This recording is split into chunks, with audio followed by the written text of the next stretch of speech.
السلام علیکم ورحمۃ اللہ وعلیکم السلام ورحمۃ اللہ اعوذ باللہ من الشیطان اللعین الرجیم بسم اللہ الرحمن الرحیم الحمد للہ الذی کان موجودا قبل حدوث الاشیاء ويبقى بعد فناء الاشیاء تفرد بالاولیة والقدم وسمع كل شيء ما عداه بالفناء والعدم كما قال عز شأنه كل شيء حالك إلا وجهه وكل نفس ذائقة الموت وقال كل من عليها فان ويبقى وجه ربك ذو الجلال والإكرام سبحان من لا يخفى عليه اختلاف النيات ولا يعزب عنه معاصي العباد في الخلوات سبحان الله الذي منه خلقة العباد وإليه المعاد ومن يعمل مثقال ذرة خيرا يراه ومن يعمل مثقال ذرة شرا يراه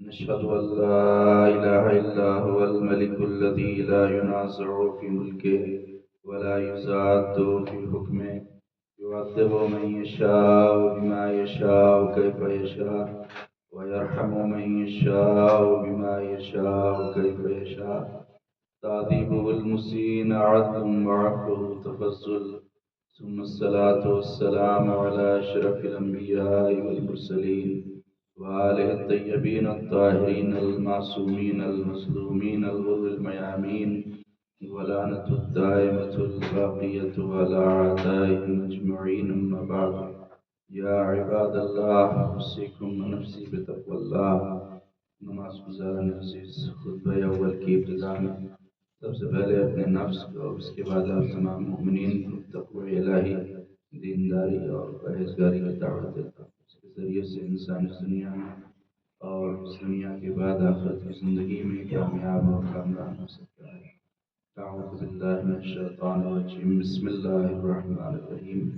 والعصر ان الانسان لفی خسر الا الذين آمنوا وعملوا الصالحات وتواصوا بالحق وتواصوا بالصبر اللهم صل على محمد وآل محمد اللهم صل على محمد وآل محمد اللهم صل على محمد وآل محمد اعوذ باللہ من الشیطان الرجیم بسم اللہ الرحمن الرحیم الحمد للہ الذی لا الہ الا هو الحلیم الکریم غافر الذنب وقابل التوب وهو الغفور الرحیم سبحان من سبقت رحمته غضبه وبسط اليدين بالرحمة سبحان من لم يكلف نفسا إلا دون وسعها وعفى عن السيئات ولم يجاز بها إن الله وملائكته يصلون على النبي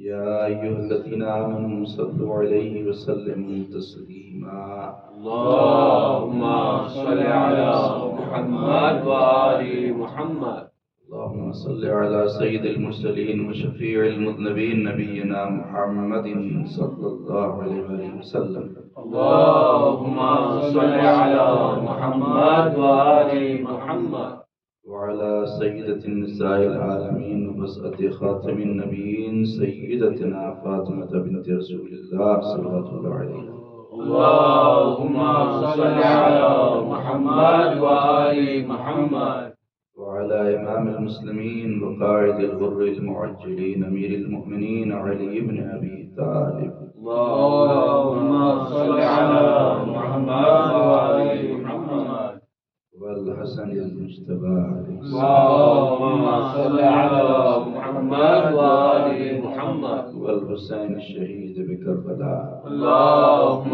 صل على محمد وآل محمد وعلي بن الحسين اللهم صل على محمد وآل محمد ومحمد بن علي اللهم صل على محمد وآل محمد وجعفر بن محمد اللهم صل على محمد وآل محمد وموسى بن جعفر اللهم صل على محمد وآل محمد وعلي بن موسى اللهم صل على محمد وآل محمد محمد بن علي اللهم صل على محمد وآل محمد وعلي بن محمد اللهم صل على محمد وآل محمد والحسن بن علي عليهم الصلاة والسلام اللهم صل على محمد وآل محمد اللهم صل على مولانا صاحب العسر والزمان اللهم صل على محمد وآل بسم محمد الله الرحمن الرحيم اللهم كل وليك الحجة بن الحسن صلواتك عليه وعلى آبائه في هذه الساعة وفي كل ساعة وليا وحافظا وقائدا وناصرا ودليلا وعينا حتى تسكنه ورزقك طوعا وتمتعه فيها قليلا اللهم صل على محمد وآل محمد أما بعد يا عباد الله أوصيكم ونفسي بتقوى الله قال الله تعالى في القرآن الكريم وهو أصدق القائلين وقوله الحق والصدق أعوذ بالله من الشيطان الرجيم بسم الله الرحمن الرحيم واعتصموا بحبل الله جميعا ولا تفرقوا واذكروا نعمة الله عليكم إذ كنتم أعداء فألف بين قلوبكم فأصبحتم بنعمته إخوانا نماز گزارنے عزیز سب سے پہلے اپنے نفس کو اس کے بعد آپ تمام مؤمنین کو الہی دینداری اور پرہیزگاری کی دعوت دیتا ہوں جس کے ذریعے سے انسان اس دنیا میں اور اس دنیا کے بعد آخرت کی زندگی میں کامیاب و کامران ہو سکتا ہے۔ یہ مہینہ جو ماہ ربیع الاول ہے، اس مہینے میں سب سے اہم تاریخ اللہ کے آخری نبی حضرت احمد مجتبیٰ محمد مصطفیٰ صلی اللہ علیہ وآلہ وسلم اللهم صل على محمد وآل محمد یہ عظیم ولادت بسعادت کی تاریخ ہے۔ لیکن جب ہم تاریخ کو دیکھتے ہیں تو اس تاریخ میں اختلاف نظر آتا ہے مسلمانوں کے درمیان۔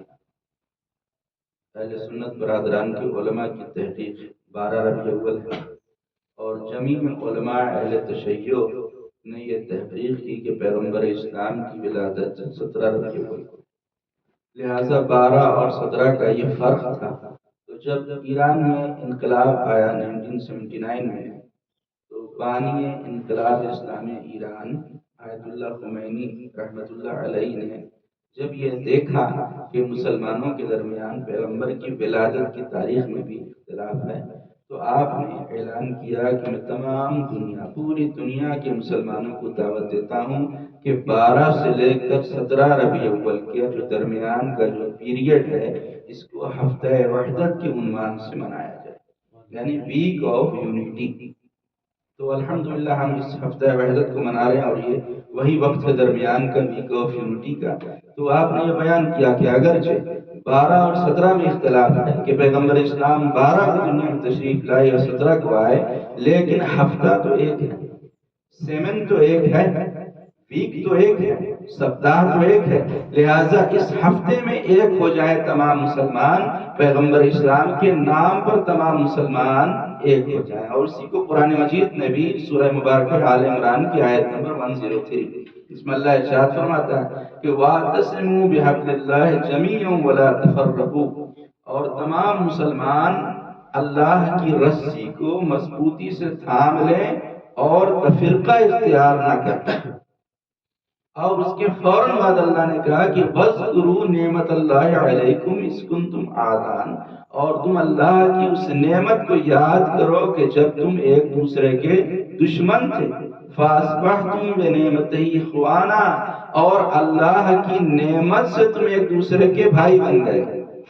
پہلے سارے کے سارے مسلمان دشمن تھے۔ جب پیغمبر اس آیت کی تفسیر میں آ گیا محسن قرات تفسیر نور میں بیان کرتے ہیں یہ آیت کی شان نزول، یعنی کیوں یہ آیت نازل ہوئی، تو بیان کرتے ہیں کہ جب پیغمبر اسلام ہجرت کر کے مکہ سے مدینہ آئے ہیں تو یہاں مدینے میں 2 قبیلے سب سے بڑے تھے، بہت سارے قبیلے تھے لیکن 2 قبیلے سب سے بڑے تھے، جن میں سے ایک قبیلہ اوس اور دوسرے خزرج۔ تو اوس اور خزرج کے درمیان 100 سالوں سے جھگڑا اور لڑائی چل رہی تھی. دونوں ایک دوسرے کے خون کے پیاسے تھے. صبح شام اور دن اور رات اس قبیلے میں جھگڑا اور لڑائی ہوتی رہتی تھی. لیکن جب پیغمبر اسلام آئے ہیں مدینے میں تو آپ نے اس اختلاف کو بدلا اور آپ نے ان دونوں قبیلوں کے درمیان میں صلح کرا دی اور آپ نے کمپرومائز کرا دیا. اور پھر یہ آیت نازل ہوئی کہ مسلمان آپس میں اختلاف نہ کریں بلکہ اللہ کی رسی کو مضبوطی سے تھام کر رکھیں. اور اسی لیے جب پیغمبر اسلام مدینے میں گئے ہیں تو آپ نے، کیونکہ جو مدینے میں پہلے سے رہا کرتے تھے مسلمان ان کو انصار کہا جاتا تھا، اور جو لوگ مکے سے ہجرت کر کے آئے تھے ان کو مہاجر کہا جاتا تھا. تو آپ مدینے میں جب گئے تو ہر ایک مہاجر اور ایک انصار کو آپس میں بھائی بنا دیا. صیغہ اخوت پر دیا کہ اب مہاجر اور انصار کے درمیان میں کوئی جھگڑا نہیں، کوئی اختلاف نہیں رہے گا. تو جب اوس اور خزرج ایک ہو سکتے ہیں، مہاجر اور انصار ایک ہو سکتے ہیں، تو پھر شیعہ اور سنی ایک کیوں نہیں ہو سکتے؟ قابل غور بات ہے کہ اتنے بڑے جان کے دشمن تھے لیکن انہوں نے بھی پیغمبر اسلام کے نام پر اتحاد کر لیا اور وہ ایک ہو گئے. تو ظاہر سی بات ہے کہ ہم بھی ایک ہو سکتے ہیں. اس لیے آیت کی تفسیر ملتا ہے کہ اللہ کی رسی ہے کیا جس سے پکڑنے کا حکم اللہ دے رہا ہے کہ سب مل کر اللہ کی رسی کو پکڑ لیں. تو ایک تفسیر میں ملتا ہے کہ اس رسی سے مراد ہے دین خدا، کہ سب مل کر دین خدا کو پکڑ لیں. دوسری تفسیر میں ملتا ہے کہ اس سے مراد ہے پیغمبر اسلام، کہ پیغمبر کو پکڑ لیں سارے کے سارے مسلمان، ان کے نام پر سب ایک ہو جائیں. تیسری جگہ تفسیر میں ملتا ہے اہل بیت پیغمبر، کہ سارے کے سارے مسلمان اہل بیت پیغمبر کو پکڑ لیں اور ان کے نام پر سارے مسلمان ایک ہو جائیں. لہذا کیونکہ آیت اللہ خمینی کی نظر بڑی دور رس نگاہیں تھیں آپ کی، لہٰذا آپ نے شیعہ سنی کے درمیان اختلاف کو دور کرنے کے لیے یہ ارشاد فرمایا کہ اس پورے ہفتے کو ہفتہ وحدت مانا. کیوں؟ اس لیے کہ مسلمانوں میں جتنا بھی آپ اختلاف دیکھیں آج، کیونکہ جو دشمن ہیں وہ کوشش کرتے ہیں کہ اختلافی چیزوں کو بار بار لایا جائے. جیسے کہ آج کل کتنے لوگ جانتے بھی نہیں ہیں کہ یہ کون ہے جو ویڈیو بھیج رہا ہے واٹس ایپ کے اوپر یا فیس بک کے اوپر، اللہ یاری یہ کون ہے نہیں جانتے، لیکن فوراً شیئر کر دیتے ہیں، گروپ میں شیئر کر دیں گے، لکھا ہوا میسج شیئر کر دیں گے. تو سب سے پہلے یہ جان لیں کہ یہ میسج جو اختلافی باتیں کر رہا ہے یہ ہے کون. اس کی بہت ساری ویڈیو یوٹیوب پورے موجود ہے، کس طرح سے ہمارے بزرگ علماء نے مراجع نے اہل سنت کی مقدسات کی توہین کو حرام قرار دیا. کیوں کہ اس سے جھگڑا ہوگا، اس سے لڑائی ہوگی. لیکن یہ ایسی ہی باتوں کو دنیا کے سامنے پیش کرتے ہیں، جبکہ اگر دیکھا جائے تو شیعہ اور سنی ان دونوں فرقوں کے درمیان میں جو اصولی باتیں ہیں، جو بڑی باتیں ہیں، وہ سب ایک ہیں. سارے مسلمان جتنے فرقے مسلمانوں کے سب خدا کو ایک مانتے ہیں، سب ہمارے نبی کو آخری نبی مانتے ہیں، سب کی قرآن مذہبی کتاب قرآن مجید ہے، سب کا قبلہ خانہ کعبہ ہے، سب قبلے کی طرف رخ کر کے نماز پڑھتے ہیں. اسی طرح سے روزے کے ایام ماہ رمضان میں سب کے ایک ہیں، حج کے ایام ماہ حج میں جب ماہ ذوالحجہ جاتا ہے تو سب کے حج کے ایام بھی ایک ہیں. جہاد پر سب کا ایمان ہے، زکوٰۃ سب ادا کرتے ہیں. تو پھر اختلاف کس بات کا جب ساری چیزوں میں اتحاد ہے؟ صرف چند جزئی مسائل ہیں کہ جس میں اختلاف. اس لیے انڈیا کے ڈاکٹر کلب صادق صاحب بھی یہ کہا کرتے تھے کہ شیعہ سنی دونوں فرقوں میں 97% چیزوں میں اتحاد ہے، صرف 3% اختلاف ہے. اور وہ دشمن ہیں جو ان 3% کو لے کر انہی چیزوں کو دنیا کے سامنے پیش کرتے ہیں تاکہ اس کے ذریعے لڑائی اور جھگڑا ہو. وہ یہ نہیں دیکھتے کہ آج ان چیزوں کا کتنا نقصان ہو رہا ہے. آج دیکھیں خود پاکستان کے اندر کتنے بڑے بڑے انٹلیکچوئل لوگوں کو مار دیا گیا، بڑے بڑے پروفیسرز کو، اسکالرز کو، بڑے بڑے جج کو، وکلا کو مار دیا گیا. کیوں؟ انہی چیزوں کی بنا ورنہ کیوں ان کو قتل کیا گیا؟ ان کی جو خون سے ہولی کھیلی گئی ہے، کتنے بڑے بڑے لوگوں کو پاکستان میں قتل کر دیا گیا، انہی اختلافات کی وجہ سے ہے۔ تو یہ اختلاف جو دکھانے والا ہے یہ دشمن ہے، اور ہمیں آج چوکنا ہو جانا چاہیے اور ہمیں آج الرٹ ہو جانا چاہیے۔ شیعہ سنی کے درمیان اختلاف کرنے والا دشمن ہے۔ اس لیے آیت اللہ خمینی کا مشہور جملہ ہے کہ انہوں نے کہا کہ ہماری پہچان شیعہ اور سنی ہونا نہیں ہے، ہماری پہچان، ہماری ارکان شیعہ اور سنی ہونا نہیں ہے، بلکہ ہماری پہچان امت محمدی ہے۔ ہم سب کے سب امت محمدی ہیں، اور اگر ایک ہو جائیں گے تو یہی دشمن کے لیے سب سے بڑی شکست ہے۔ اور آیت اللہ سیستانی جو ہمارے زمانے کے مرجع، ہم سب ان کی تقلید کرتے ہیں، آیت اللہ خمینی نے کہا، آیت اللہ خمینی کہتے ہیں کہ اہل سنت کو اپنا بھائی نہ کرو، تو کیا کہیں؟ کہتے ہیں اہل سنت کو اپنی روح اور اپنی جان کہو، کہ وہ ہماری جان ہے، وہ ہماری روح ہے۔ اسی طرح آیت اللہ خامنائی بیان کرتے ہیں کہ اسلام کی دو آنکھیں ہیں، ایک شیعہ اور دوسرے سنی۔ اس طرح پھر فرماتے ہیں کہ اس طرح ایک انسان کے لیے دو بازوؤں کی ضرورت ہوتی ہے، اسی طرح اسلام کے دو بازو ہیں، ایک شیعہ اور ایک سنی ہے۔ پھر آیت اللہ خمینی کا مشہور جملہ وہ کہتے ہیں کہ ہم اس بات میں لڑ رہے ہیں کہ ہاتھ کھول کے نماز پڑھیں یا ہاتھ باندھ کے نماز پڑھیں، جبکہ دشمن یہ سوچ رہا ہے کہ وہ ہمارے ہاتھ کس طرح کاٹ دے۔ تو دشمن ہاتھ کاٹنے کی فکر میں ہے، اور ہم اسی بات پر جھگڑا اور لڑائی کر رہے ہیں کہ ہاتھ کھول کے پڑھیں یا باندھ کر پڑھیں۔ لہٰذا قرآن مجید نے اور احادیث معصومین میں بھی اس چیز کی تاکید کی گئی ہے کہ اتحاد اور اتفاق کر کے، اس لیے مولا علی کی نہج البلاغہ میں مولا کی وصیت جو بڑی مشہور ہے، ایک جملہ ہے مولا کا جو پیغمبر اسلام سے آپ نے نقل کیا کہ پیغمبر فرمایا کرتے تھے کہ صلاح ذات البین افضل من عامۃ الصلاۃ والصیام، آپس میں ایک دوسرے کے ساتھ اتحاد کے ساتھ رہنا، ایک ہو کر رہنا، ایک سال کی نماز اور روزے سے بھی افضل ہے۔ یا اس کی اس طرح بھی تفسیر کی گئی ہے کہ مستحب اور سنتی نماز اور روزے سے بھی افضل ہے کہ جو لوگ اتحاد اور اتفاق کے ساتھ رہتے ہیں۔ اس لیے آپ ہسٹری کو دیکھیں تو اسلام میں سب سے پہلی جو جنگ ہوئی وہ کون سی جنگ ہے؟ جنگ بدر۔ اسلام کا سب سے پہلا جو وار ہے، جو جنگ ہے، جنگ بدر۔ جنگ بدر میں مسلمانوں کی تعداد کتنی تھی؟ only 313، صرف 313 مسلمان تھے، اور کفار و مشرکین مکہ سے حملہ کرنے آئے تھے، ان کی تعداد 1000 تھی۔ ان کا سردار ابو جہل تھا، ان کے پاس جنگی ساز و سامان تھے، تلوار تھے، ویپنز تھے، لیکن مسلمانوں کی حالت خراب تھی، ان کے پاس جنگی سامان نہیں تھے، ان کے پاس جنگی سامان بھی تھے، ان کے پاس لوگ بھی زیادہ تھے، ان کے پاس سواریاں بھی تھیں، یہاں پیدل تھے، لیکن اس کے باوجود بھی فتح کس کو نصیب ہوئی؟ جیتا کون جنگ بدر میں؟ مسلمانوں کی جنگ ہوئی۔ کیوں؟ اس کو علامہ اقبال نے کہا کہ کل 313 تھے، لرزتا تھا زمانہ، ہے آج کروڑوں بھی غلامی کے حوالے۔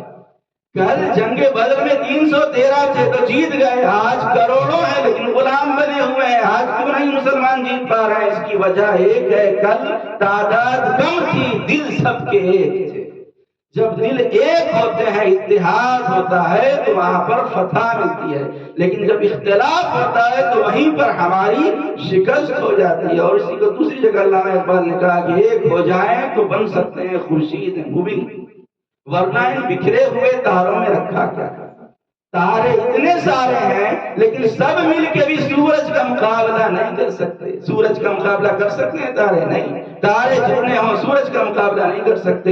لہٰذا اگر سارے مسلمان ایک ہو جائیں، 59 کنٹریز ہے پوری دنیا میں مسلمانوں کی، اگر سب ایک ہو جائیں تو اتنی بڑی طاقت ہو جائیں گے، پھر امریکہ بھی کچھ بگاڑ نہیں سکتا، پھر اسرائیل بھی کچھ بگاڑ نہیں سکتا۔ اتحاد میں وہ طاقت ہے کہ جس کو لیلا جفتی نے کہا کہ there is power and beauty in unity. We must be united in heart and in mind. تو پاور ہے کس چیز میں؟ یونیٹی میں، اور اتحاد میں پاور ہے اور خوبصورتی ہے، اور ہمارے لیے ضروری ہے کہ ہمارے دل بھی ایک ہو جائے اور ہمارے دماغ بھی ایک ہو جائے۔ one world one people۔ جب دنیا ایک ہے، مسلمان ایک ہو جائیں گے تو ہمیں کہ کس طرح سے دشمنوں کے اوپر فتح نصیب ہوگی، اور جو اختلافات ہیں جب اس کو دور کریں گے تو کیا ہوگا۔ یہ بھی مشہور ہے کہ individually we are one drop and together we are an ocean۔ اگر ہم الگ الگ رہیں تو ایک قطرہ رہیں گے، لیکن جب مل جائیں تو ایک سمندر بن جائے گا، اور جب سمندر بن جائے گا تو پھر دشمن شکست نہیں دے سکیں گے۔ اسی لیے جو اختلاف جو ہمارے درمیان ہو رہا ہے مسلمانوں کے بیچ، اس کا پرینام کیا ہے اور اس کا رزلٹ کا اختلاف کا سب سے بڑا جو نقصان ہے وہ صراط مستقیم سے ہٹ جانا۔ جب اختلاف ہوگا تو صراط مستقیم سے ہٹ جائیں گے، جب صراط مستقیم سے ہٹیں گے تو شیطان کا کام آسان ہو جائے گا۔ شیطان تو چاہتا ہی ہے کہ مسلمانوں کے بیچ میں اختلاف پیدا کرتے، اس کو اللہ نے سورہ آل عمران کے آیت نمبر 105 اس میں اللہ نے آواز دی، وَلَا تَكُونُوا كَالَّذِينَ تَفَرَّقُوا وَاخْتَلَفُوا مِن بَعْدِ مَا جَاءَهُمُ الْبَيِّنَاتُ وَأُولَٰئِكَ لَهُمْ عَذَابٌ عَظِيمٌ۔ اللہ کہتا ہے ان لوگوں کے جیسے نہ ہو جانا کہ جن لوگوں نے تفرقہ اختیار کیا، الگ الگ ہو گئے۔ وَلَا تَكُونُوا كَالَّذِينَ تَفَرَّقُوا وَاخْتَلَفُوا مِن بَعْدِ مَا جَاءَهُمُ الْبَيِّنَاتُ، اور اللہ کی روشن نشانیاں آنے کے بعد بھی وہ ایک دوسرے سے اختلاف کرنے لگے، تو ان کا انجام کیا ہوگا جو لوگ اختلاف کرنے لگے؟ وَأُولَٰئِكَ لَهُمْ عَذَابٌ عَظِيمٌ، اور ایسے لوگوں کے لیے بہت بڑا عذاب ہے، بہت بڑی پنشمنٹ ہے ایسے لوگوں کے لیے کہ جو اللہ کی روشن نشانیاں آنے کے باوجود بھی اختلاف کرتے ہیں اور جھگڑا کرتے ہیں۔ تو پہلا جو برا نتیجہ ہوگا اختلاف کا صراط مستقیم سے ہٹ جانا، اور دوسرے ذلت و رسوائی۔ آج ذلت و رسوائی کا منہ ہم دیکھ رہے ہیں وہ وجہ یہی ہے۔ پیغمبر اسلام کے پہلے کے جتنی بھی امتیں ہیں، قوم عاد ہو، سمود ہو یا قوم لوط ہو، ان کے اوپر اللہ کا عذاب کیوں آیا؟ وجہ ایک ہے کہ آپس میں اختلاف کیا، دین خدا کو چھوڑ دیا۔ کیونکہ دین خدا کو چھوڑ دیا لہذا ان کے اوپر اللہ کا عذاب بھی آیا، اور وہ دنیا میں اور آخرت میں ذلت اور رسوائی کا شکار ہو گئے۔ بس آخر میں دو ایگزامپل ہیں جو آپ کی خدمت میں عرض کرنا ہے کہ جب اتحاد ہوتا ہے تو انسان کے پاس کیسی طاقت آ جاتی ہے۔ انگریز جب آئے تھے اس وقت تو ہندوستان اور پاکستان ایک تھا، تو انہوں نے بھی ایک پالیسی اپنائی تھی، ڈیوائڈ اینڈ رول۔ لوگوں میں ڈیوائڈ کرتے ہیں، آپس میں فرقوں میں بانٹ دیں اور پھر ہم حکومت کر سکتے ہیں۔ اس لیے جب ایک عقل مند انسان کی موت کا وقت آیا تو اس کے 5 بیٹے تھے، تو سب کو بلایا اور سب کو ایک ایک لکڑی دی، ایک ایک چھڑی سب کو دی اور کہا کہ توڑو، تو سب نے بڑی آسانی سے توڑ دیا۔ پھر اس نے 5 لکڑیوں کا باندھ کر اکٹھا بنایا اور پھر دیا سب کو کہ تم توڑو، تو سب نے کوشش کی لیکن توڑ نہیں سکے۔ اس نے وصیت کی کہ میری وصیت ہے کہ میں جا رہا ہوں، لیکن اگر الگ الگ رہو گے دشمن کبھی بھی تمہارے اوپر حاوی ہو جائے گا، لیکن اگر جس طرح یہ 5 لکڑیوں کا اکٹھا بن جاتا ہے ایسے مل کر رہو گے، بڑے سے بڑا دشمن بھی آ گیا تو شکست نہیں دے سکے گا، بڑے سے بڑا دشمن بھی آ گیا تو تمہیں ہرا نہیں سکے گا اگر ایک ہو کر رہے۔ اسی طرح بچوں کی کتابوں میں ملتا ہے ایک جنگل میں کچھ کبوتر رہا کرتے اور روزانہ شکاری آتا تھا، جال بچھا کر دانا ڈالتا تھا، تو روزانہ کبوتر پھنس جاتے تھے، کبھی ایک کبوتر کبھی 2 کبوتر روزانہ پھنس جاتے تھے۔